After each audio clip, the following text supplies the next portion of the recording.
Angela Jordan Perry, and it is time for another taping of our Girlfriend's Guide to Homeschooling. So we have been on this amazing topic. I can't even tell you how many comments I've received and viewings. It's just been amazing. And our topic has been on racism in homeschooling. And so it's been a four-part series. Actually, it'll be five-part series. I have one more to end it all up. So let me just let you know that I am Angela Jordan Perry. I am your host for Girlfriend's Guide to Homeschooling.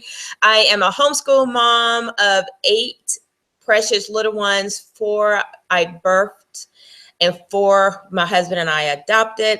We are small farmers, family farm in the state of South Carolina. And what I do with Girlfriends' Guide to Homeschooling is just provide an opportunity to get with your girlfriends, get my coffee, for us to start, have some morning chat. Really, it's not just morning, it's just whenever I can get to the computer and do a videotaping and just have this time to dialogue with girlfriends on a plethora of homeschooling subjects. So our conversation will not just limit itself to what state you're in or exactly, your laws to your state. It's just going to be general conversation. So if you're with me on YouTube, right here, YouTube, welcome. If you're looking at this by replay, thank you for joining in. I do respond to your comments, and I've had quite a few comments already. Even you can do a live chat as you're watching me live. And if you're joining with me by Facebook, thank you, thank you, thank you. I appreciate your heart, your love, your thumbs up, your surprise faces, dialogue with me, and let's comment and talk. So I'm excited. My dog is in the back. I'm not sure why he's going off at the moment, but I'm delighted to spend this time with you, and I'm delighted that you welcome me yet again into your sphere of homeschooling life. Thank you for your thumbs up. And if also, as we're just taking a few moments for these quick introductions, go ahead and take a moment to share this YouTube link into your sphere, social media life and Facebook email. Share it with friends. Same with Facebook. Take a moment to share it, and let's get this conversation out. Oh my goodness. My dog has never done that. What is going on? Okay. Excuse me. So yeah, we have part of our farm. We have 3 big dogs and Great Pyrenees. And so she's going on at the moment. Okay. All right. So I'm real life here. And anyway, so share the link. And we're going to get started. All right. So I don't expect that this conversation is going to be very long, but I don't want it to sound humorous, but just know that my plan is not for it to be humorous. It's to just bring some awareness. Okay. So the focus of it here is racial homeschooling part 4. And our conversation today is extreme anti, let me see how I want to word it just right. How did I word it? It is, okay, it is extreme anti-systemic and structural homeschool racism. So we're talking about extreme anti-systemic and structural homeschool racism. And so what do I mean by that? And so again, I'm not trying to make this sound humorous, but oftentimes in my homeschooling sphere of connection, I have come in contact with people who have, Caucasian or light-skinned people who have worked hard or trying to make sure they come across as not being racist, and like they're super anti. And oftentimes being anti and having that fervor and that, that I want to make sure I'm not racist, that sometimes foolish things are done and said or acted. And so I just want to point those out, not to point the finger and say that was just stupid, but just let rethink these actions and things. And so one of the things my sister and I, we have talked about in length, my sister actually is married to, he is Irish and Filipino. So here on the head, he looks totally Filipino, and then the rest, he looks Irish. But he's cute in his Filipino eyes, but love him to life. He's my brother-in-law. So, and all of my nieces and nephews, except for one, are all biracial. So when I say this is not in, in any kind of foul way in conversation. But anyway, my sister and I, we have conversation often about what I'm about to say first as my first point. And in being anti, many Caucasians want to give you the opportunity. Yeah, come, let's build this relationship. And I want to let my children go and hang with your children, and you take them and let them hang with you in your life and play with them and this, and then they go.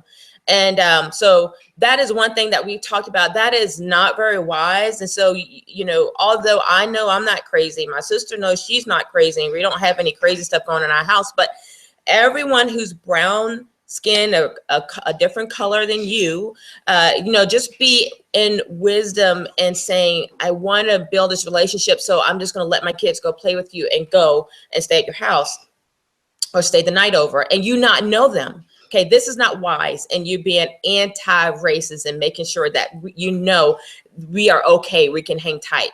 So that's one thing. And as simple as that is, just don't do it. I can't tell you how many times that I've had that happen to me, and my sister has had that happen to her. And often when we're just with anyone, it doesn't matter the race or color in homeschooling. My thing is that I just don't let my kids just go off and to someone's house without me knowing them. The first, I'm going to be with them many times. It's going to take a long time for me to build that relationship till I even feel comfortable to leave my kids with anyone. I don't care what race they are. So I wanted to bring that. That's more so a common sense thing, but it happens so much. And my sister just told me of an incident where it happened to her, and she called the mom and said, hey, you just dropped your kids off here, and you don't know me. I don't know you. How are you doing that? How do you feel comfortable to do that? And I've had the same thing. No, we can all get together and build a relationship as a family. So in anti-racism, that's not a wise thing to do. The second thing is in showing that you're so anti-racist, you say things like, things said like this, and things are said like this. I don't see color. When I look at you, I don't see color. I don't. When I look at your precious kids, I don't see color. Well, although that sounds really nice and genuine, that is not true. It's just not true. I think what you're really wanting to say is that as we're homeschooling and you are brown skin and I am light skin or whatever the case may be, that is not an issue. So I do see that you're brown skin, or else the comment of that wouldn't have been made. But, don't say stuff like that. That doesn't make sense. That's just not true. We do see color. When we see people, we see differences. As women, we do see differences, and we have to control that in our brain and say, okay, I'm not going to see that, hey, she got, she has curves and she looks great, or her hair is beautiful, or her makeup is amazing. I mean, we notice things like that. I notice if you change one eyebrow to the other, I noticed it. That is just how I am. I take notice of people because I really study people, and so I noticed that. So we noticed that. So don't say stuff like that. That's the second thing. Although that sound, again, very trivial, but in your genuineness of heart, just be mindful of, I don't see color. I don't see color. Another thing that being anti that I have seen and come up with, and this is the most irritating, and I've had this happen more than I hate to say, but when I remember when it first happened, it was a homeschool situation. I think it was a co-op, if I remember correctly. And I had this woman walk up to me, and she was like, hi, how are you? And she's touching me, and I'm glad that you're here. And she was doing all this thing like that. And I was looking at her like, I can hear, and why are you talking to me like I'm deaf? And I'm not sure where that was coming from, but it was almost just, and I understand the genuineness of heart, but what I want to say about that is that we are humans. There's nothing that's unique about us other than our skin color and maybe how we I mean, I don't know. There are some differences, but the point is, you know, approach me like you would approach a person. You know, approach me in that genuineness of relationship, not like, hi, how are you? I'm so glad you're here. And okay, so just don't do that. How you would talk to your neighbor, just come up to me and talk like that, and talk to my kids the same way. And I appreciate the genuineness of heart, but in being anti-racist and showing that you are against this structural, you know, anti-systemic and structural racism, in doing that and coming across that way, it's a little scary. So, you know, don't do that.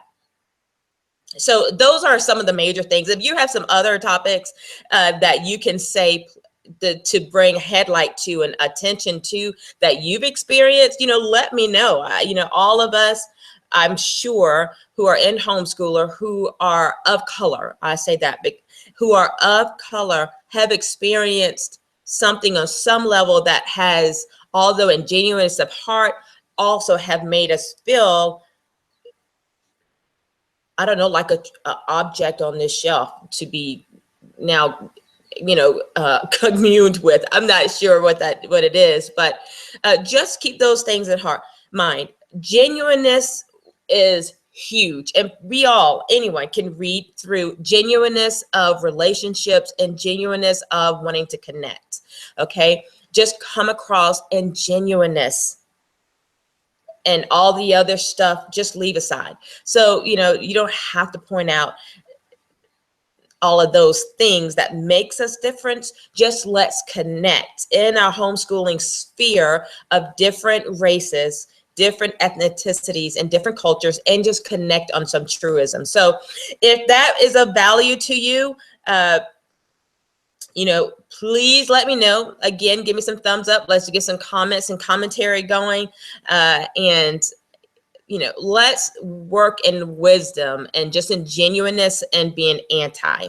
Okay, just come up. I never forget my friend who, Rachel, I've known her since we were 16 years old.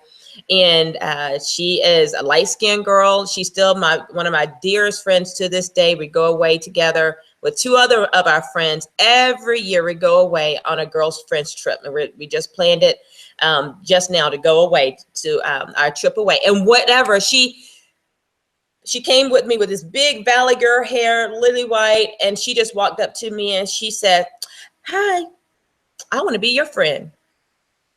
And she sat down with me and our youth group, and we talked. And we have still been talking since 16. We got married on the same day, different locations. July 11th is our anniversary dates. And we had children together. Seemed like every time we were pregnant. So we lived life together, but it was out of the genuineness of just coming up and saying, hey, I want to be your friend. I want to be your friend, and sitting down, and we have continued to, you know, harvest and mold and shape our relationship and friendship. I just texted her this morning. She's not doing well. So, and just sharing that little story, that's just the genuineness of it. I had another friend. She's my friend to this day. I met her again at 16. We're all in the same thing. She's a little bit older than me. She's 5 years older than me. And she walked up to me in church and she says, hi, she told me her name. I won't tell you my friend's name.